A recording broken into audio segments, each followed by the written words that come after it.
우리 각 가정별로 모여 계시는 우리 성도님들, 우리 가족들과 함께 서로 돌아보시면서 사랑하고 축복합니다. 서로 인사하겠습니다. 사랑하고 축복합니다. 할렐루야. 오늘 온라인 영상 예배로 시청하신 우리 각 가정들마다 이 화면을 뛰어넘어서 성령님께서 강력하게 역사하시는 복된 은혜의 밤이 되시길 주님의 이름으로 축복합니다. 아멘. 아멘 소리가 좀 작게 들리는 것 같은데요. 우리 다시 한번 아멘. 아멘. 할렐루야. 모욕당할 수 있는 자격이라는 제목으로 오늘 본문 말씀 중심으로 말씀을 나누겠습니다. 우리 개인적인 신앙의 삶에 대해서 어떻게 살아가야 될까 지표라든지 해답을 얻고자 하면 우리가 흔히 이렇게 질문합니다. 예수님이라면 어떻게 하셨을까? 근데 이 질문이 만약에 교회의 모습, 교회가 나가야 될 방향, 교회의 참된 방향성과 교회의 본질, 그런 부분에 있어서 우리가 좀 질문한다면 어떤 질문의 내용이 될 수 있을까요? 오늘 본문 말씀에 나와 있는 것처럼 초대교회라면 어떻게 했을까? 초대교회라면 어떤 모습이었을까라는 질문이 아닐까 생각해 봅니다. 제가 드린 질문 내용처럼 초대교회는 우리 현대교회의 시금석이 됩니다. 시금석 아세요? 시금석 아십니까? 이 금이라는 것의 순도를 측정하기 위해 가지고 이 금붙이를 우리 경상도 전문 용어로 문떼고 은떼고 비벼가지고 이 금가루 상태를 따라서 어떤 것은 24K, 어떤 것은 18K 하는 이 테스트용 이 돌이 바로 시금석입니다. 참 재밌는 게 이 시금석이라는 그 단어의 영어 단어가 터치스톤이라는 단어인데, 이 터치스톤이라는 단어처럼 오늘 이 밤에 이 본문 말씀 초대교회에 대한 말씀을 나눌 때 초대교회와 우리 온천교회가 터치, 만남을 통하여서 온천교회의 본질이 회복되시는 복된 밤이 되길 주님의 이름으로 축복합니다. 할렐루야. 다시 온천교회 리본, 우리가 다시 거듭나고 이전보다 새롭게 되기 위해서는 반드시 거쳐가야 될 시간들이 초대교회의 모습이 어떤가, 초대교회의 영성이 어떤가, 초대교회의 예배가 어떤가 라는 것을 우리가 발견하고 살펴볼 때 우리 온천교회의 진정한 모습이 발견되고 회복될 줄 믿습니다. 할렐루야. 구약의 모세와 이스라엘 백성이라는 그런 광야교회와는 우리 신약의 초대교회가 사뭇 다른 독보적인 모습이 무엇이 있을까요? 그것은 저와 여러분이 잘 아시는 대로 성령님이지 않는가. 신약의 초대교회에 독보적인 다른 모습이 있다고 한다면 그것은 바로 성령님입니다. 사도행전 2장 4절 말씀 띄워주시고요. 사도행전 2장 4절 말씀 같이 한번 읽어볼까요? 시작. 그들이 다 성령의 충만함을 받고 성령이 말하게 하심을 따라 다른 언어들로 말하기를 시작하니라. 할렐루야. 한번 따라해볼까요? 성령이 말하게 하심을 따라. 한 번 더 따라하겠습니다. 성령이 말하게 하심을 따라. 아멘. 이스라엘 백성들, 특별히 초대교회 성도들은 성령님이 임하시고 난 이후에, 초대교회가 출범하고 난 이후에 그들의 삶이란 것은, 그들의 생활 패턴이란 것은 성령이 말하게 하심을 따라, 성령이 인도함을 따라, 성령이 이끄시는 대로, 성령이 멈추라면 멈추고, 성령이 앞으로 가라면 가는 것이고, 성령이 누구를 만나라면 만나는 것이고, 성령이 전하라고 하면 전하라는 것이고, 성령이 지금이다라고 하면 지금 가서 그 사람에게 전했던 것이 바로 초대교회 성도들의 특징이었습니다. 성령님 아니고서는 설명할 수 없는 성도들의 삶의 패턴, 그게 바로 초대교회 성도들의 특징이라는 거죠. 할렐루야. 성령이 오셨네. 할렐루야. 함께 하시네. 성령님이 모든 프로그램이 되시고, 성령님이 모든 스케줄이 되시고, 성령님이 모든 교회의 뼈대가 되시며 구조가 되시는 그런 교회가 바로 초대교회였습니다. 성령님으로 말미암은 사역, 성령님으로 말미암은 프로그램, 성령님으로 말미암은 선교, 성령님으로 말미암는 부르심, 회심, 구성원, 이 모든 것들이 바로 초대교회의 모습이었다는 것. 성령님을 빼놓고는 설명할 수 없는 부분입니다. 성령 하나님이 지시하심에 따라 성령님 오늘도 내가 한 번도 가보지 않은 주님께서 인도하시는 길로 가게 해주십시오 라고 매일매일 묻고 성령님의 인도함을 따라 갔던 그런 성도들의 삶의 모습이 바로 초대교회 성도들의 모습이었습니다. 할렐루야. 사도행전 2장 43절 말씀 같이 한번 읽어볼까요? 사도행전 2장 43절 시작. 사람마다 두려워하는데 사도들로 말미암아 기사와 표적이 많이 나타나니. 성령님이 충만하게 임하시니까 어떤 일이 일어나느냐. 이전에는 하나님이 강권적으로 역사하실 때 죽었던 자가 살아나고 문둥 병자가 치유되고 그런 눈먼 자가 눈을 뜨고 하는 그런 역사가 일어났었는데, 이전에는 메시아라는 하나님이 보내실 기름 부음 받은 종 메시아가 오셔야만 안진뱅이가 일어나고 눈먼 봉사가 중풍병자가 고침을 받고 이런 역사가 일어났음에도 불구하고, 지금은 성령님이 임하시자 주님의 제자인 사도들을 통해서도 민간에 기사와 표적이 많이 일어나. 이 놀라운 사실입니다, 여러분. 우리가 멀쩡하게 쳐다보고 있는데 이 말씀을 그냥 평이하게 볼 내용이 아니라니까. 이전에는 하나님이 강권적으로 역사하셔야, 이전에는 메시아라는 기름 부음 받은 종이 오셔야 죽은 자가 살아나고 눈먼 봉사가 눈을 뜨고, 이사야 예언의 말씀처럼. 그러나 지금은 그 기사와 표적이 사도들로 말미암아 민간에 일어난다. 이 놀랄 노자입니다.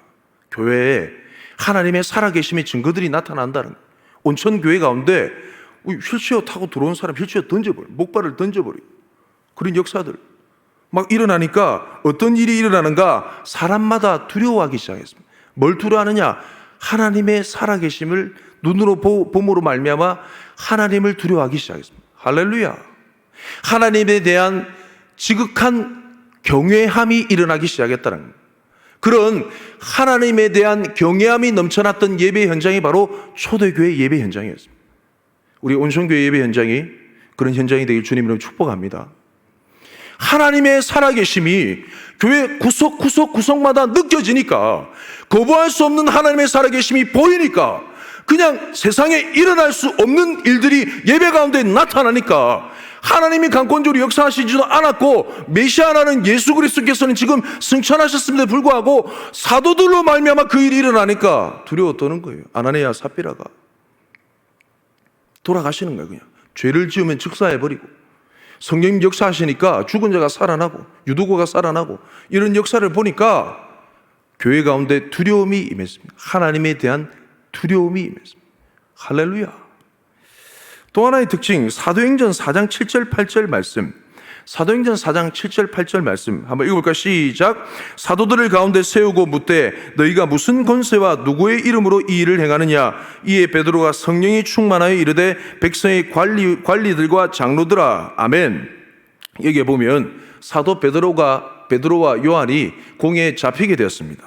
많은 종교 지도자들, 백성의 관리들과 장로들, 자신의 스승 구세주인 예수 그리스도를 잡아 죽인 장본인들이 이제 눈앞에 딱 서 있는 거죠. 그러면서 똑같은 질문을 얘기합니다. 예수님께도 똑같은 질문 얘기했죠.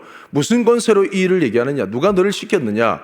이런 질문을 했듯이 똑같은 신문을 당하고 있는 겁니다. 무슨 권세와 누구의 이름으로 이 일을 행하느냐 했을 때 사람의 마음으로는 진짜 심장이 콩닥콩닥하며 마음이 쫄이지 않을까요? 근데 참 놀라운 게 뭐라고 해놨습니까? 베드로가 성령이 충만하여. 가로 열고 가로 닫고가 생략되는데, 제가 문학적 표현을 가미해가지고 뭔가 좀 첨가할 만한 단어가 있다면 담대하게, 사람에 대한 두려움이 사라져 버렸습니다. 할렐루야. 안 그렇습니까? 베드로가 어떤 사람이었는데 계집 여종이 너 나사렛 예수와 함께 있었지, 그러니까 엄마야 이러면서 막 두려워했던 그 제자가 바로 베드로 아니었습니까? 아니에요. 부인했잖아요. 근데 지금은 종교 지도자들, 예수를 잡아 죽인 종교 지도자들이 눈앞에 딱 이렇게 철옹성과 같이 딱 버티고 있음에도 불구하고 성령이 충만하니까 두려움이 없는, 겁 없이 담대하게 거침없이 너희가 십자가에 달아 죽인 이 예수를 하나님이 살리시고 라고 담대하게 복음을 외치는 겁니다. 할렐루야. 자, 이 세 가지 특징을 정리를 해볼까요? 성령의 인도 따라, 주의 인도하심 따라, 성령의 인도하심 따라 매일매일 삶을 살아가는 그런 삶의 특징. 두 번째, 하나님을 가장 두려워하는, 하나님 앞에, 주의 말씀 앞에 벌벌 떠는 백성들이 바로 초대교회 성도들. 마지막 세 번째, 세상은 콧방귀 끼며 전혀 두려워하지 않는, 물러서지 않는, 세상 앞에 겁없는 백성들이 바로 초대교회 성도들이었습니다. 할렐루야. 성령 충만한 그들에게는 이런 모습이 나타났습니다. 이 초대교회 영성을 뼛속 깊이 닮아가는 온천교회 성도 여러분 되시길 예수님 이름으로 축복합니다. 아멘. 다시 한번 아멘. 영상 너머로 소리가 들리는 것 같죠? 아멘. 우리 아이들도 아멘. 아멘. 할렐루야. 자, 오늘 말씀, 본문 말씀을 넘어가 보겠습니다. 사도행전 5장 40절 말씀 한번 읽어볼까요? 사도행전 5장 40절 시작. 그들이 옳게 여겨 사도들을 불러들여 채찍질하며 예수의 이름으로 말하는 것을 금하고 놓으니, 여기 보니까 그들이 옳게 여겨 사도들을 불러들여 채찍질하며, 사도들이 지금 왜 맞고 있지요? 뒤에 보니까 예수 그리스도의 이름으로 말하는 것을 금지하고 풀어놓는다. 도대체 이 장면이 어떻게 된 장면인지 원인을 좀 알아봐야 되겠습니다. 이유와 근거가 사도행전 5장 17절 18절 말씀에 나오는데 우리 같이 한번 읽어볼까요? 화면에 띄어집니다. 시작. 대제사장과 그와 함께 있는 사람 즉 사두개인의 당파가 다 마음의 시기가 가득하여 일어나서 사도들을 잡아다가 옥에 가두었더니 일어났습니다. 그때 당시 대제사장과 그와 함께 있는 사람 즉 사두개인의 당파가 시기가 가득해서 사도들을 다 싹 다 12사도들 한다스를 다 잡아들였습니다.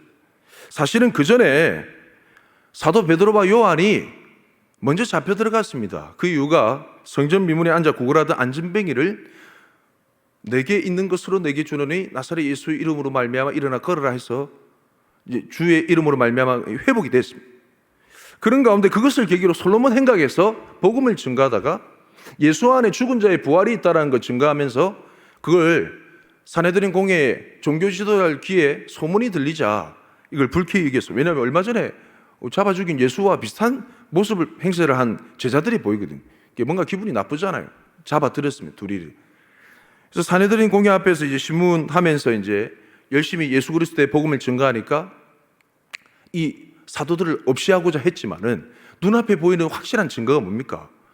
아니 자기들 눈앞에 성전 미문에 앉아 구걸하던 사람 어떻게 자기들의 힘으로서는, 예를 들어 생각해 보세요. 자기들한테는 은도 있었어요. 은도 내 것이고 금도 내 것이고 모든 세상 권력들이 거기 다 있는데 이 40 넘은 안진뱅이한테 도대체 뭘 도와줬냐고. 아무것도 행할 수 없는 그들의 무기력과 달리 그냥 나사렛 예수 이름 한 번에 치유되어 버린 그 산 증거가 안진뱅이였다 치유된 사람이 같이 있으니까 비난할 말이 없는 거죠. 그 다음에 많은 무리들이 이 증거를 다 봤으니까 더 이상 하나님이 두려웠어도, 하나님을 믿는 백성들이 두려웠어도 어떻게 할 수 없는 거예요. 그래서 풀어졌습니다. 그런 가운데 요 앞전의 말씀을 보면 사도들을 통하여서 민간에 또 기사와 이적이 막 일어난 거예요. 사람들이 병든 자를 메오고 귀신 든 자를 데려오는데 치유가 일어나고 회복이 일어나는데, 심지어 사람들이 베드로가 지나갈 때 그림자라도 밟힐까 봐 그런 사모한 마음으로 다 왔더니 다 고침을 받았더라 일어났습니다. 한번 생각해 보십시오. 여러분, 이 부분 정말 영적으로 중요한 대목입니다. 종교인들 아닙니까? 똑같은 하나님을, 물론 메시아는 모르지만 똑같은 하나님을 믿는다라는 사람들입니다.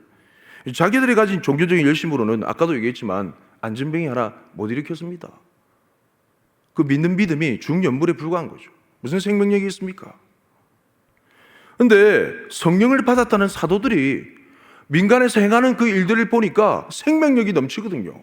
죽은 자를 살리거든. 귀신 들린 자를 쫓아보내는 거예요. 나사렛 예수 이름으로 떠나갈지어다 하니까 나가는 거야. 거품 물고. 자기들이 지금까지 가르치고 전해오고 그런 계명들과는 다르게 생명이 넘치는, 생명을 살리고 치유하는 그런 역사들이 보이니까 시기가 가득한 거예요. 여러분, 교회 내에도 똑같은 영적인 현상이 일어납니다. 신앙 연수가 차고 직분도 받고 오래 신앙생활 하는데 하나님을 경험하지 못하고 그냥 말씀에 대한 원리를 알고 자기 삶에 적용하지 않는 그런 삶, 종교인들의 삶, 뭔가 자기 삶에 변화가 하나도 없고 고집불통, 아집, 성질 하나 못 고치는, 복음이 살아있다라고 말씀에는 분명히 나와 있는데 자기는 변화시키지 못하는 그런 종교인들 계속 방치하다가는 시기하게 되어 있습니다. 진짜 나쁜 짓 많이 합니다. 갓 교회 와가지고 은혜 받은 새 가족 뒤집어 엎어버립니다. 아이고, 그 무슨 신비주의가 다 있어. 그게 가다가 어찌합니까? 정말 하나님의 기름 부음 받은 종인 담임 목사님을 대적합니다. 딱 그렇습니다. 그럼 잘 보십시오. 만약에 내가 오늘 이 밤에 말씀을 듣다가 내가 그런 거 아닌가 하고 찔림이 있다라면 당장 회개하십시오. 제가 진짜 사랑하는 마음으로 권면드립니다. 이 방치했다가는 소위 말해 섭섭병, 시험에 들어가지고 교회를 넘어뜨리는 그 가운데 쓰임받게 되어 있습니다. 중요한 내용입니다. 종교지도자들의 시기로 말미암아 사도들이 저는 다 붙잡히게 됐습니다. 그 뒤에 어떤 일이 일어나는가? 사도들이 한번 생각해 보십시오. 초대교회로서는 상당히 영적인 위기의 순간입니다. 그 뒤에 성령님은 과연 어떤 일을 행하시는가? 참 재밌습니다. 사도행전 5장 19절 20절 말씀 한번 읽어볼까요? 시작. 주의 사자가 밤에 옥문을 열고 끌어내어 이르되 가서 성전에 서서 이 생명의 말씀을 다 백성에게 말하라 하매. 할렐루야. 주의 사자가 밤에 옥문을 열고 그들을 끌어냅니다. 12사도. 와. 가서 성전에 서서 이 생명의 말씀을 다 백성에게 말하라 하니까 새벽부터 이 성전에 서가지고 백성들 가운데 생명의 말씀을 증거합니다. 이 특별히 생명의 말씀이라는 이 표현에는 의도가 있습니다. 여러분, 이게 뭘 가시적으로 드러내냐면 사도들이 비록 감옥 가운데 외압으로 말미암아 권력 구조로 말미암아 감옥 가운데 갇혔지만은 뭐는 갇힐 수 없다? 생명의 말씀은 도저히 갇힐 수 없다는 사실을 오늘 말씀을 통해 증거하고 있습니다. 할렐루야. 사람은 감옥에 가두고 사람의 입은 틀어막아 버리고 선지자의 뺨은 후려칠지 몰라도 그들을 감옥에 가두고 더 이상 하나님의 이름으로 예언하지 말라 말할지 몰라도 여러분 구약의 말씀도 그렇고 이 지금 신약의 사도행전 초대교회 역사도 봐서 알 수 있듯이 하나님의 말씀은 막을 길이 없습니다. 할렐루야. 푸른 마르고 꽃은 시드나 아무리 강성대국이라 할지라도 하나님이 후 벌어버리면 순식간에 날아가 버립니다. 그러나 하나님의 말씀은 막을 길이 없다는 사실, 여러분 이걸 명심하십시오. 명심하십시오. 지난 주일이었던가 김덕규 장로님 기도하실 때 세상에 안전지대가 없는 것처럼 보입니다. 정말 그래요.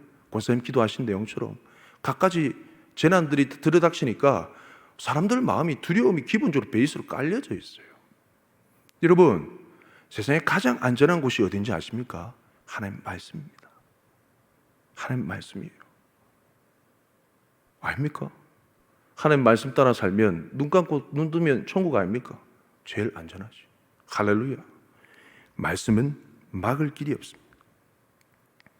저희가 새벽마다 예레미야 말씀 묵상하는데 곧 이따 나올 본문인데 미리 예고편 말씀을 드리면 예레미야 33장의 말씀에 보면 예레미야가 아직 시위대들 가운데 궁중 감옥에 갇혀 있을 때 뭐라고 하냐면 하나님의 말씀이 임했다. 근데 그 하나님의 임한 말씀에 뭐라고 말씀하시는? 지금 하나님의 말씀을 대변하는 그 선지자 감옥에 갇혔잖아요. 세상으로 하여금 승리의 깃발을 들 그런 순간이잖아요. 그럼 감옥에 갇혔으니까 활동을 못할 순간이잖아요. 근데 하나님께서 뭐라고 말씀하시냐면 충격입니다. 한따라해봐. 일을 행하시는 여호와. 할렐루야. 소름 끼치지 않습니까? 세상으로 하여금 우리 이제 이겼다 이런 순간에 하나님이 뭐라고 말씀하시냐면 일을 행하시는 여호와, 그것을 만들며 성취하시는 여호와. 할렐루야. 그의 이름을 여호와라 하는 이가 이르시되 이렇게 얘기하십니다. 할렐루야. 여러분, 정말 주의 사자들과 주의 백성들과 주의 제자들이 감옥에 갇히고 입을 틀어막고 뺨을 때리고 세상에 어떤 권력으로 어떤 방법으로 다 교회의 문을 막아서라 하십시오. 저는 자신 있게 얘기할 수 있는 건 하나님의 말씀은 막을 길이 없습니다. 절대 막을 길이 없습니다. 그것이 우리 믿는 자들의 마지막 남은 자존심이다. 하나님 말씀은 막을 길이 없어요. 아무리 짜매가지고 틀어막아 보세요. 그 말씀의 빛을 가둘 수 있는가? 지금으로부터 154년 전 제자를 시험연호에 실려서 대동강을 거슬러 양각도라는 곳에 탁 떨어진 선교사가 있습니다. 여러분 너무나 잘 아시죠? 토마스 선교사였습니다. 우리나라 관군들과의 접전 끝에 배가 불에 탔습니다. 안타까운 마음에 성경책을 바다에 막 던지는 거예요. 그러면서 가슴에 한 권을 품었습니다. 이 한 권이라도 이 땅에 전달되게 해 주십시오. 가까스로 육지의 땅을 밟고 그러나 땅을 밟자마자 순교하는 순간에 이르게 됩니다. 그때 자기 자신을 처형하기 위한 칼잡이가 박충권이라는 사람인데 뭐 외국말이니까 못 알아듣잖아요. 뭐라 하면서 이걸 딱 전해주니까 나중에 이 박충구라는 사람이 간증을 얘기하는데 이걸 안 받아들일 수가, 죽은 사람의 소리인데 안 받아주자. 뭐 그런 마음이었대요.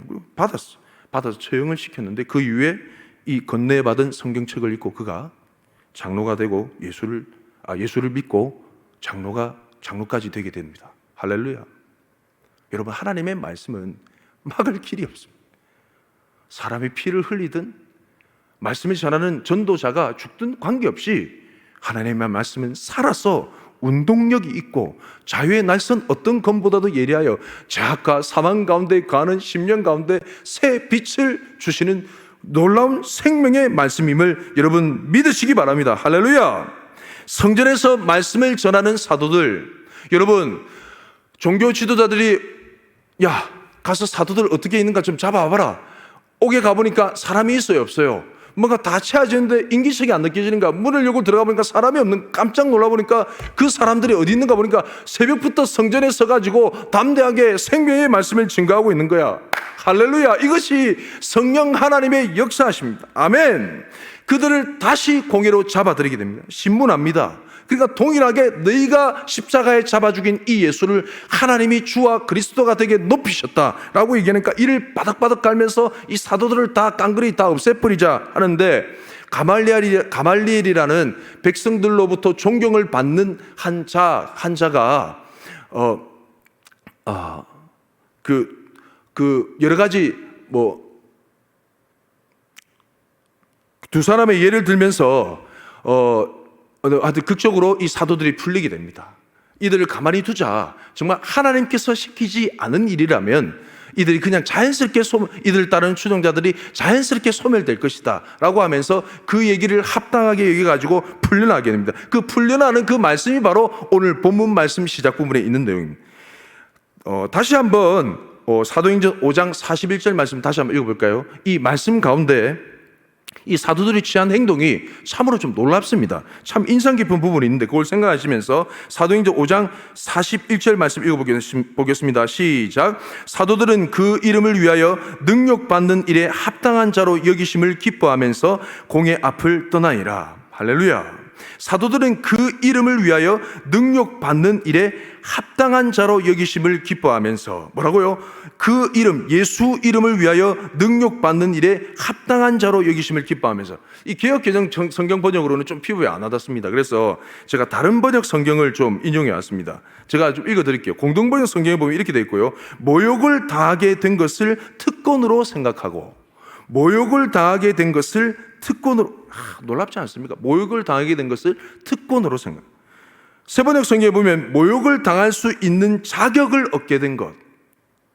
현대인의 성경 번역에 보면 모욕 당할 만큼 가치 있는 자로 여김을 받게 된 것. 공동 번역에는 특권이라 표현되어 있고, 세번역 성경에 보면 자격이라 표현되어 있고, 현대인의 성경에 보면 가치 있는 자.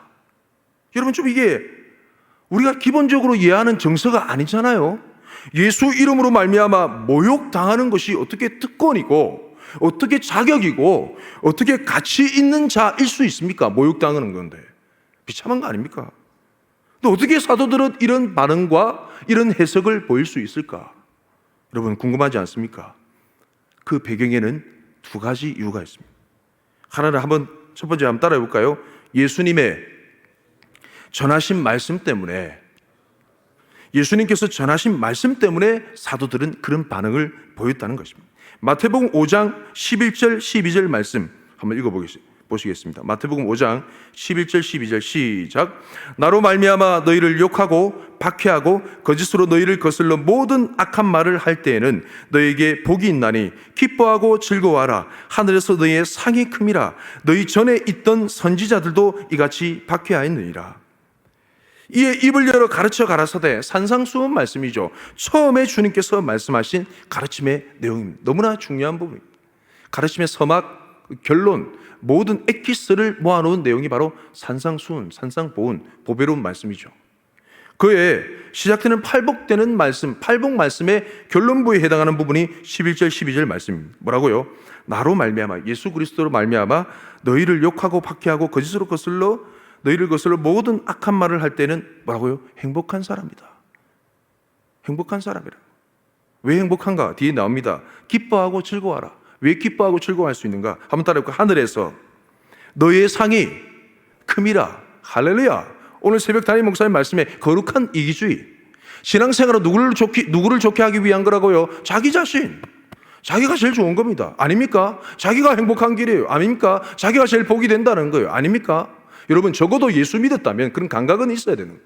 세상 것이 좋습니까? 하늘의 것이 좋습니까? 이런 감각이 있어야 된다는 거죠. 이 세상이 연연할 것 같으면 세상에 영원히 사는 사람처럼 그런 사시고, 저 천국 영원한 곳에 영원히 사실 것 같으면 저 천국 영원한 곳에 살 것처럼 살아가야 되는 것이죠. 할렐루야! 그래서 거룩한 이기주의, 영적인 것에 욕심이 있어야 된다, 이 말입니다. 상급에 대한 거룩한 욕심이 있어야 된다는 것입니다. 팥죽 한 그릇에 팔아보지 말고 눈앞에 보이는 영적인 상급, 더 좋은 믿음의 길, 더 분명한 소신의 길이 있다고 한다면 가야 되는 것이죠. 죄송합니다. 화면으로 보시는 저에게는 모르겠습니다. 20살 때 주님을 인격적으로 만난 이후로 그런 감각이 생겨버렸습니다. 저는 욕심이 있습니다. 야곱과 같은 그런 마음이 있습니다. 주님 축복하지 않으시면 갈 길을 갈 수 없습니다라는 사생결단의 마음이 생겨버렸습니다. 한 가지 예를 들어보이면 오해하지 마시고 좀 들어보십시오. 외할머니께서 소천하시기를 앞두고 계셨습니다. 온몸에 황달이 나가지고 제가 봐도 가망이 없는 그런 순간이었어요. 온 가족이 이해가 안 되는 상황 속에 저는 외할머니의 뜨뜻한 손을 제 머리에 얹었습니다. 할머니, 기도해 주십시오. 저는 그게 무엇보다 중요했습니다. 믿음의 선조. 저희는 외가 쪽으로 4대째 믿는 집안이에요. 저희 외할머니 아세요? 잘 모르시죠? 원래 열심히 신앙생활 하시고 순전한 신앙생활 하시는 분들은 아무도 잘 모릅니다. 기록이 없으니까. 네, 저는 담대하게 저희 외조부, 외조모님을 자랑할 수 있습니다. 대단하신 분들이었습니다. 할머니께서 기도하시는데 살아가는 종이 주의 길을 가려 합니다. 사역하는 중에 여러 가지 힘든 상황들을 많이 맞이할 텐데 그때마다 예수님의 마음을 생각하게 해 주십시오. 그 십자가에 눈물 흘렸던 예수님의 마음을 그 10년 가운데 품노라면 어떤 힘든 사역의 길도 쉬 가게 될 줄 믿습니다. 저는 그 기도를 지금도 잊어버릴 수 없습니다. 가슴에 보석처럼, 보배처럼 여기고 있습니다. 여러분, 거룩한 이기주의, 영적인 것이 눈앞에 딱 있다고 한다면 거머쥐어야 되는 거 아니에요? 이것도 저것도 아니고 그냥 뭐 있으면 있고 없으면 없고 이게 그리스도인의 삶의 특징입니까? 저는 그렇게 보지 않습니다. 하늘에서 너의 상이 큼이라 라는 감각이 우리 가운데 들어올 때 세상 핍박, 세상 조롱이 와도 기뻐할 수 있는 거예요. 왜냐하면 그런 감각이 우리 가운데 있기 때문에.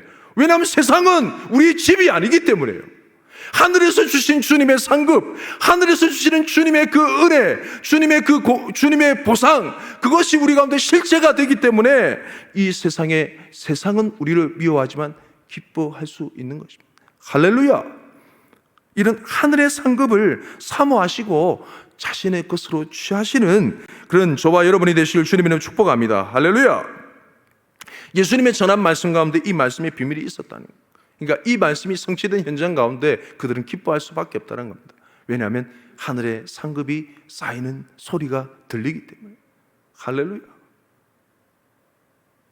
마태복음 24장 9절 말씀에도 그런 내용이 나와 있습니다. 마태복음 24장 9절 말씀 한번 읽어볼까요? 시작. 그때 사람들이 너희를 환난에 넘겨주겠으며 너희를 죽이리니 너희가 내 이름 때문에 모든 민족에게 미움을 받으리라. 아멘. 여러분, 이방 신앙생활 하는 거 스케일 크게, 제 표현이 상스러울지라도 세속적일지라도 여러분 마음에 새기시기 바랍니다. 스케일 크게. 뭐라 해놨습니까? 모든 민족에게 미움을 받으리라. 제가 감히 이 말씀 묵상하면서 이렇게 해석해봤습니다. 모든 민족에게 미움받는 사람은 전 세계적으로 쓰임받는다. 그래서 제가 이랬습니다. 아멘. 제가 이렇게 되게 해주십시오. 할렐루야. 국제적인 망신을 당하는 사람은 전 세계적으로 쓰임받게 되어 있습니다. 아멘. 제가 입버릇처럼 내뱉는 게 있습니다. 전 세계가 나의 교구. 아멘. 할렐루야. 이왕이면 믿음의 대장부답게 스케일 크게 모든 세상 모든 사람으로부터 미움을 받을지언정 전 세계적으로 쓰임받는 주님의 귀한 종들 되시길 주님을 축복합니다. 아멘. 이런 주님의 말씀이 있었기에 그들은 직감했던 거예요. 여러분, 왜냐하면 성령님이 보혜사 성령님이 그들 가운데 임하시고 난 다음에 그들 심령에는 모든 진리의 말씀이 통달이 되어버렸습니다. 전애들은 구석구석 전애들은 예수님의 말씀이 막 살아나는 거예요. 실감나게. 그때 했던 그 말씀, 그때 했던 이 말씀이 끼어 맞춰져 가지고 주렁주렁 매달아져 가지고 그들 심령 가운데 입력이 되는, 이게 어떻게 설명할까요? 입력이 되어 있으니까 예수님이 마태복음 가운데 이 말세에 임할 징조에 대해 설명할 이 내용이 그들 마음 가운데 생각이 나니까 아, 이거구나 라면서 이해가 되는 거예요. 그렇기 때문에 그들이 그런 자격, 특권, 그런 가치 있는 자라는 그런 것으로 해석하면서 기뻐할 수 있는 겁니다. 할렐루야. 또 말씀이 있습니다. 요한복음 15장 18절 19절 말씀 한번 읽어볼까요? 요한복음 15장 18절 19절 말씀 시작. 세상이 너희를 미워하면 너희보다 먼저 나를 미워한 줄을 알라. 너희가 세상에 속하였으면 세상이 자기의 것을 사랑할 것이라. 너희는 세상에 속한 자가 아니요 도리어 내가 너희를 세상에서 택하였기 때문에 세상이 너희를 미워하느니라. 아멘. 15장 말씀은 포도나무의 비유. 너희는 내 안에, 너희는 내 안에, 내 말이 너희 안에, 뭐 이렇게 너희는 내 안에, 내가 너희 안에, 이렇게 하는 그런 주님의 말씀이 선포되었던 그 말씀이 바로 요한복음 15장 말씀입니다. 여기 보면 세상이 너희를 미워하면 너희보다 먼저 나를 미워한 줄 알라. 이 말씀 뒤에 나오는 내용이 뭐냐면 종이 주인보다 더 크지 못하다는 말을 기억하라 이 말입니다. 그 말은 뭐냐면 세상이 너희를 미워할 때 너희보다 먼저 나를 미워한 줄 알고 세상은 자기의 것을 사랑하기 때문에 자기의 것이 아닌 너희를 미워할 것이다. 이 말은 뭐냐면 좀 예수님께서 분명한 어조로 이제 표현하기 위해서 이렇게 분명한 이렇게 대비해서 설명을 해놓으셨는데 이걸 긍정적으로 우리가 이해하기 쉽게 하고자 한다면 세상이 우리를 미워하는 그 미움으로 둘러싸일 때 우리가 뭘 확인할 수 있느냐? 아, 예수님이 내 안에 계시구나. 내가 예수님과 하나가 되었구나. 너희는 내 안에, 내가 너희 안에. 이 증거가 바로 세상으로부터 미움받는 거라. 세상으로부터 미움으로 둘러싸일 때 우리는 예수님의 생명사계 가운데 안기는 것이고, 아멘. 주님께서 우리를 그 넓은 품으로 안아주시게 되시는 것이고, 아멘. 여러분, 이게 세상이 우리를 바라보는 시선하고 다르게 되는 겁니다. 세상의 사면초가처럼 미움으로 막 조롱과 그런 핍박과 미움으로 막 둘러싸일 때 도리어 우리 심령은 저 천국을 걷는 것과 같은 주님의 사랑의 세레나데 그 소리가 들리는 그런 상황이 된 그 말씀입니다. 그러니 여러분, 모욕당하는 것을 특권이라 생각 안 하겠어요? 예? 제 생각이 틀렸습니까? 이게 뭐 단순히 놀림적이에요. 그들은 이런 예수님이 전한 말씀을 체험적으로 깊이 이해했기 때문에 이게 실제가 되는 거예요. 아, 주님 날 사랑하시는구나. 나와 함께 하시는구나. 안 기쁠 수가 없는 거지. 주님의 KS 마크를 받는 순간이잖아요.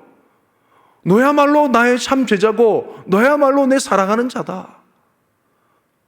그러니 특권이고 자격이고 가치 있는 자인 것입니다. 할렐루야. 이런 말씀의 은혜가 저와 여러분의 심령 가운데 임하길 주님의 이름으로 축복합니다. 아멘. 두 번째 이유는 성령님이 함께 하시기 때문입니다. 아멘. 우리 41절 말씀을 다시 한번 보시면 뭐라고 되어 있냐면 41절에 사도들은 그 이름을 위하여 능력받는 일에 합당한 자로 여기심을 기뻐하면서, 이 표현이 일반적인 표현이지만 우리가 뭘 알 수 있냐? 사도들이 제가 아까 말씀드렸잖아요. 마띠아까지 포함해가지고 한다스라고 12명. 근데 12명이 마치 한 명처럼 묘사가 되어 있습니다. 12명이 어떻게 한 명처럼 묘사를 할 수 있지만은 어떻게 한 명처럼 군대처럼 행동할 수 있을까요? 제가 이전에 초창기 때 이 교회 막 와선가 말씀 전할 때 이런 말씀을 전했던 적이 있습니다. 성경 가운데 여러 명이, 이스라엘 백성의 여러 명이 한 사람처럼 묘사될 때는 성령이 역사하시든지 아니면 악령이 역사하든지 둘 중에 하나다. 지금은 어떻습니까? 성령 하나님께서 역사하시기에 12사도가 한 사람처럼 묘사된다는 거예요. 여러분, 이걸 유심히 보셔야 돼요. 이 12사도에 대한 묘사가 사도행전 5장 29절 말씀은 조금 다르게 표현이 되는데 한번 읽어볼까요? 시작. 베드로와 사도들이 대답하여 이르되 사람보다 하나님께 순종하는 것이 마땅하니라. 12사도가 어떻게 표현되냐면 베드로와 사도들, 그 외에 점점점 베드로와 아이들, 죄송합니다. 너무 심각한 것 같아요. 베드로와 사도들 이렇게 표현되어 있습니다. 나머지 11사도들. 근데 대답하여 이르되 복명복창하듯이 똑같이 같은 내용을 얘기한다는 거예요. 어떻게 이 한 사람처럼, 그 말은 베드로 가운데 임한 성령님이 동일하게 그들 가운데 역사하사. 여러분, 초대교회 성도들은 이런 역사가 많습니다. 안디옥 교회가 최초의 선교사 파송교회잖아요. 선교적 교회. 이 바나바와 바울을 보낼 때 어떻게 했습니까? 만장일치. 어떻게 일이 가능할까? 공산주의도 아닌데. 성령님이 한 사람 영적 지도자, 기도하고 금식했던 영적 지도자 가운데 이 사람의 임한 성령님도 똑같은 답, 이 사람의 임한 성령님도 똑같은 답. 그러니까 여러분, 이걸 인간의 머리로 이해하기에는 이해가 안 되는 내용이에요. 함께 뜨겁게 주여 하고 막 기도하니까 동일한 응답이 성령님을 통해 역사하시고. 그런 경험 해본 적 있습니까? 재밌습니다, 진짜. 초대교회 성도들은 그런 역사가 비일비재했습니다. 서로 물건을 어떻게 통용했을까요? 필요에 따라서 어떻게 나눴었을까요? 기도해 보니까 이번에는 저 김집사 집에 주자. 통일한 응답이 임하는 거예요. 누구 하나 불평불만 없이 교통정리가 성령님께서 다 해주시는 거예요. 이런 생각 안 해보셨어요? 놀라운 일인 겁니다. 사도 베드로에게 임한 성령님 가운데 서로 하나가 됐습니다. 한 사람처럼 행동하기 시작했습니다. 그러면 사도 베드로에게 임한 이 고난에 대한 해석에 대한 내용들이 동일하게 다른 사도들에게도 역시나 성령님께서 알려주신 내용이겠다, 우리가 이해할 수 있습니다. 그래서 베드로가 전한 복음인 베드로 전후서 말씀에 보면 어떻게 이 고난에 대해서 해석을 했는가 우리가 좀 살펴볼 필요가 있습니다. 베드로전서 4장 14절 말씀 한번 읽어볼까요? 베드로전서 4장 14절 시작. 너희가 그리스도의 이름으로 치욕을 당하면 복이 있는 자로다. 영광의 영 곧 하나님의 영이 너희 위에 계심이라. 그들이 지금 수많은 종교 지도자를 통해서 채찍질을 당합니다. 예수의 이름으로 다시 한번 전하기만 해봐. 까불지 마. 이런 모욕과 치욕을 당하는 그 순간에 어떤 영적 현상이 일어나는가? 영광의 영, 성령님께서 영광의 영으로 하나님의 영이 그들 위에 임하여 계신다는 거예요. 그러니까 어떻게 안 기뻐할 수 있냐 이 말이에요. 기쁨의 영이 충만한데 자기 감정으로 되는 문제가 아니에요. 어떻게 이 12명이 한 사람처럼 동시에 한 사람 웃으니까 웃음이 번져가지고 그렇게 된 겁니까? 아닙니다. 통일한 마음을 성령 주신 마음으로 느꼈다 이 말이에요. 영광의 영. 도대체 이 영광의 영이 뭡니까? 그 전 한 절 전의 말씀 13절 베드로전서 4장 13절 말씀 읽어볼까요? 시작. 오히려 너희가 그리스도의 고난에 참여하는 것으로 즐거워하라. 이는 그의 영광을 나타내실 때에 너희로 즐거워하고 기뻐하게 하려 함이라. 그 영광을 나타내실 때 너희로, 이 말은 주님께서 재림한 그런 완성된 그런 상황 속에 영광을 나타내실 때 너희로 즐거워하고 기뻐하게 하는 그 영광의 역으로 지금 임한다 이 말입니다. 이게 뭐냐면 나중에 맛볼 그 영광을 지금부터 맛보게 하신다는 거예요. 야, 이 놀랍지 않습니까? 천국 색들을 그냥 그대로 가져오는 거예요. 이 세상에, 세상 가운데 고난과 핍박 가운데 거하지만은 자기는 성령님의 임재 속에 천국의 영광스러움 가운데 그 즐거움 가운데 거한다는 겁니다. 성령이 계시네. 할렐루야 함께 하시. 좁은 길 걸으며 뭐라고요? 밤낮 기뻐하는 것. 정신이 나은 겁니까? 제정신이 아닌 거예요. 맞죠? 세상 말로는 제정신이 아닌 거지. 하늘의 정신인 거죠. 그러니 기뻐하는 거지. 돈이 없어도 잘 못 살아도 핍박을 당해도 죄송합니다. 세상에 빌어먹을 지언정 기쁨이 넘치는 거 어떻게 해? 왜? 성령님이 주시는 기쁨이니까. 여러분, 이게 베드로가 전한 그들이 치욕과 모욕을 당할 때 그 순간의 그런 상태입니다. 이 초대교회의 영성이 지금 현대교회 가운데 그대로 이식돼 가지고 터치 스톤처럼 시금석이 되어 우리 가운데 이식되어 버리기만 한다면 어떤 고난과 어떤 핍박과 어떤 모욕 가운데도 감정적으로 반응하지 아니하고 하늘의 영광을 맛보며 살아가게 될 줄 믿습니다. 여러분, 어떤 영성이 필요하십니까? 어떤 영성이 우리 가운데 필요하세요? 늘 듣던 우리가 충분히 따라갈 만한 정신무장 이 정도로는 안 됩니다.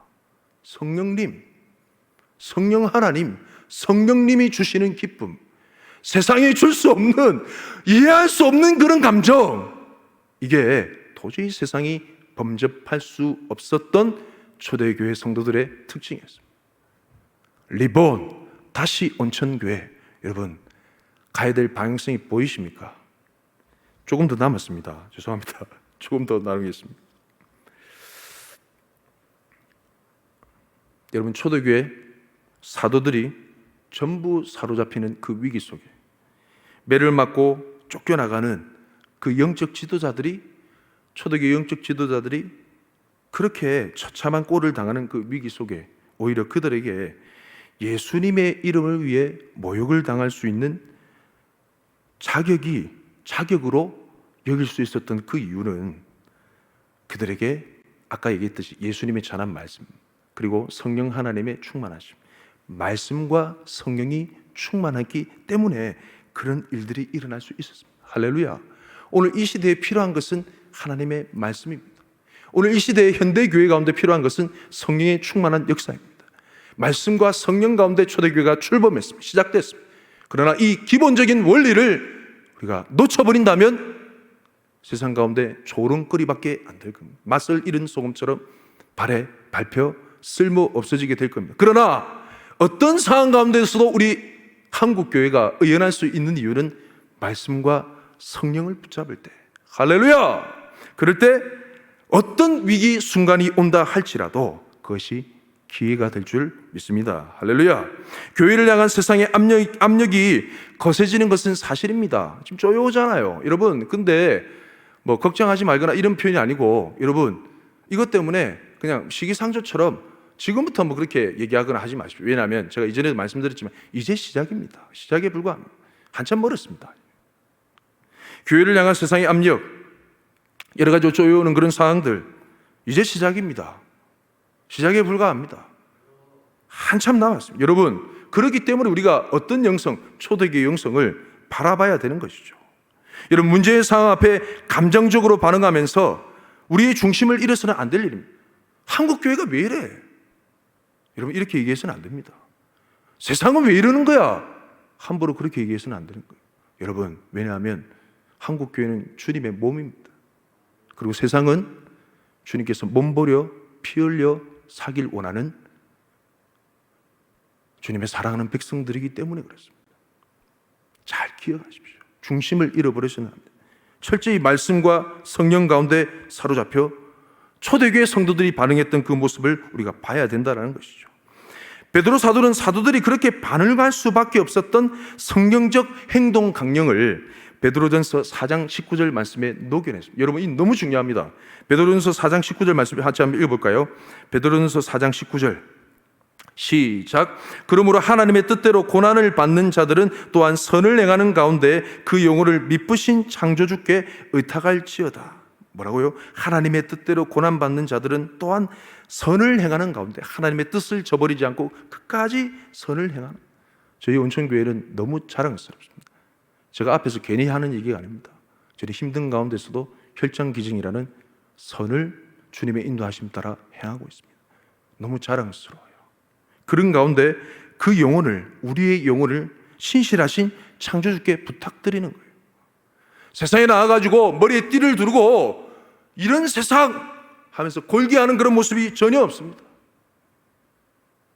교회를 향해서 여러분 어떻게 이럴 수가 있습니까? 라고 분노 혈기되는 그런 모습 전혀 없습니다. 그냥 창조주 하나님께 부탁하는, 우리가 다소 보기엔 소금을 전혀 치지 않은 심심한 모습밖에 없습니다. 여러분, 이게 왜 중요할까요? 그 이후의 말씀이 있습니다. 진짜 교회가 해야 될 역할, 일들이 무엇인가? 여러분, 뒤의 내용 정말 중요합니다. 이거 제가 짧게 말씀을 전하고 마무리할게요. 그러면 교회가 해야 될 일이 무엇인가?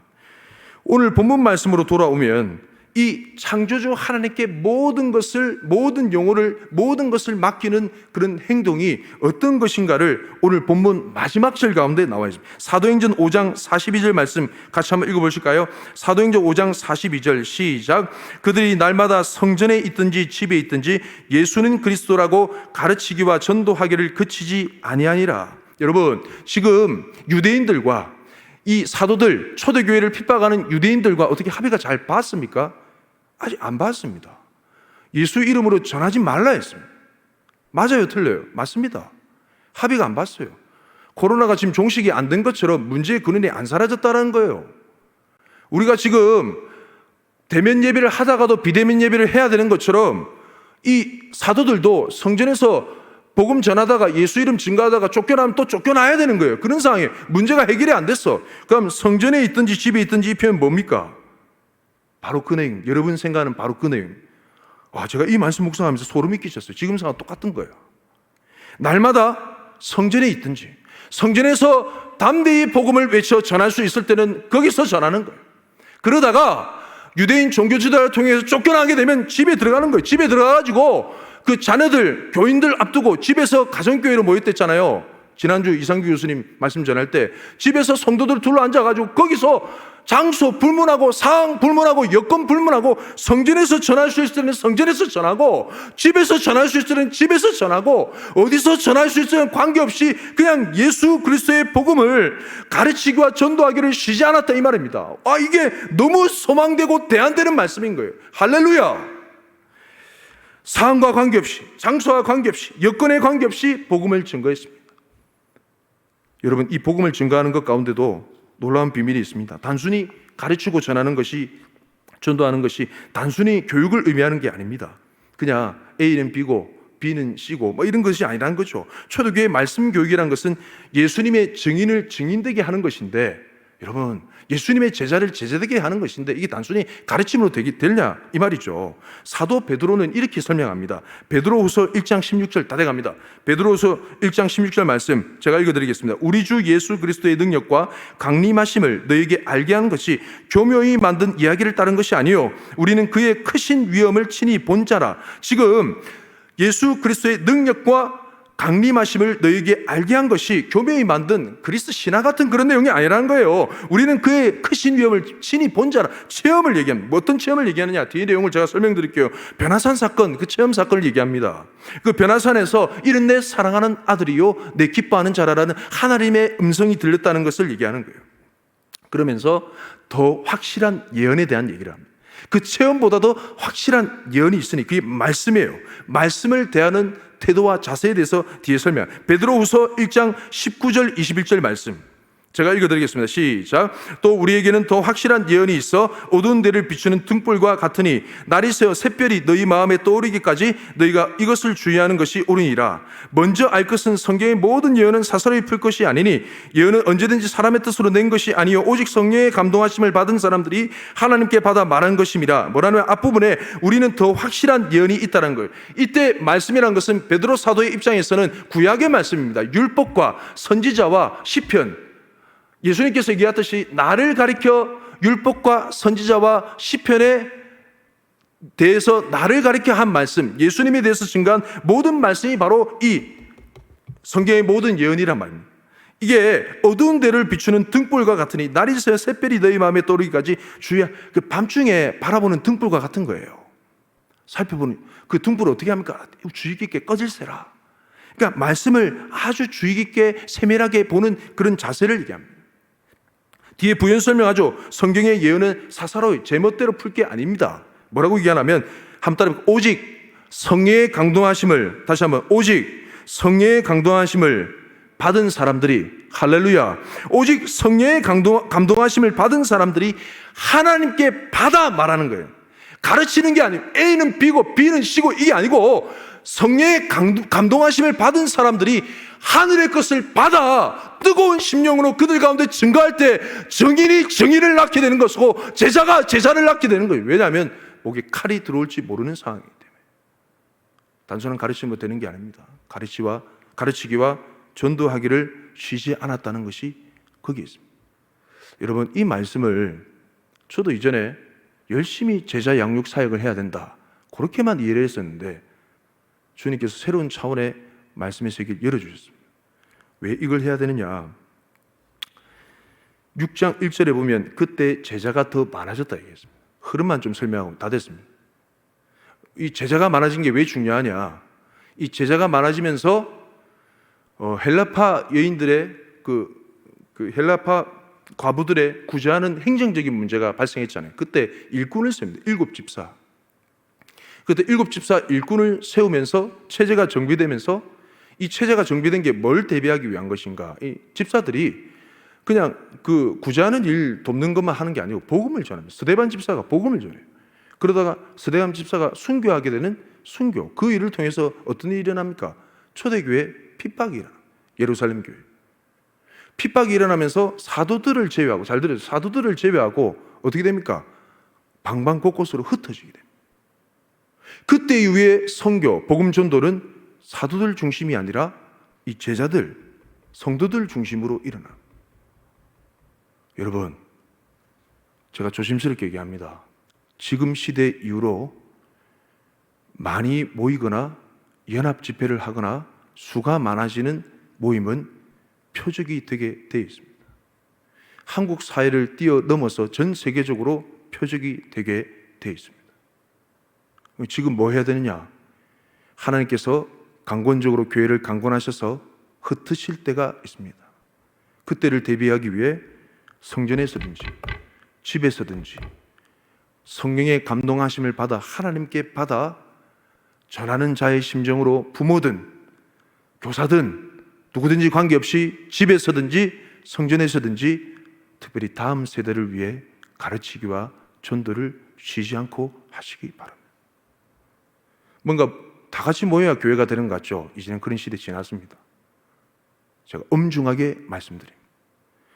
다 같이 각계전투로 뿔뿔이 흩어졌어라도 그 아파트 라인을 바꿔버리고 그 지역을 바꿔버리고 일하는 상권을 바꿔버리고 직장을 트랜스포메이션 해버리는 진정한 사도 행정적인 교회의 모습을 주님께서 시작하게 하실 날이 머지않았습니다.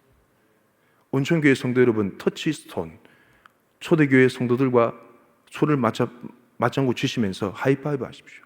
그리고 이 영성을 그대로 이식받으시기 바랍니다.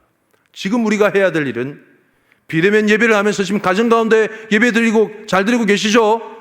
지금 우리가 해야 될 일은 가정 가운데 비대면 예배를 하면서 온라인 예배를 하면서 지금 옆에 보이는 가족들 가운데 자녀들 가운데 이 예수님의 증인의 삶을 살아갈 수 있도록 주님의 생명의 복음을 부모 세대가 하나님으로부터 이식받듯이 전수받듯이 성령의 강동하심을 따라 가르치기와 전도하기를 쉬지 않으셔야 됩니다.